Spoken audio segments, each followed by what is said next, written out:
Hello বন্ধুরা, নমস্কার। আজ আমি করব বেগুন সর্ষে পোস্ত। ওই নিরামিষ পদ বন্ধুরা, একটা পদই খাওয়া হয়ে যাবে। এখানে আমি একটা গোটা বেগুন নিয়েছি।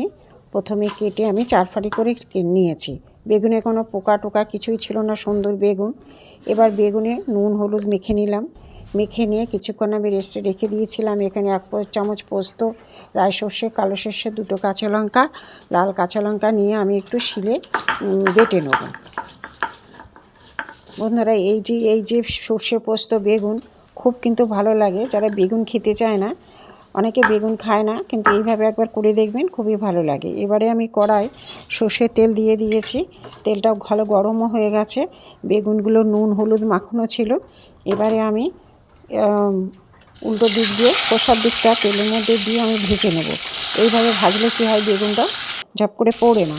পিছন দিকটা ভেজে আমি ঢাকা চাপা দিয়ে দিলাম। বেগুন ভাজা আমার হয়ে গেছে। ফের আমি কড়াইয়ে তেল দেবো। দিয়ে একটা শুকনো লঙ্কা, অল্প একটু কালো জিরে ফোড়ন দিলাম। দিয়ে আমি এখানে অল্প একটু আদা গ্রেট করা দিয়ে দেবো। আদা গ্রেট করা দেবো, একটু জিরে গুঁড়ো দেবো, একটু হলুদ গুঁড়ো দেবো, অল্প একটু নুন দেবো। দিয়ে সর্ষে পোস্ত যে বাটাটা ছিল ওইটা আমি দিয়ে দেবো। এবারে ঝোলটা ফুটে উঠলে বেগুনগুলো আমি পরপর সাজিয়ে দিয়ে দেবো। এবার দেখুন ফুটছে। এবার অল্প একটু চিনি দেবো, কেননা টেস্টটা ভালো আসার জন্য। হয়ে গেছে, শুকনো মতো হয়ে গেছে। এবার আমি তুলে নেব। তৈরি আমার বেগুন সর্ষে পোস্ত। গরম ভাতে বন্ধুরা দারুণ লাগবে নিরামিষ দিনে।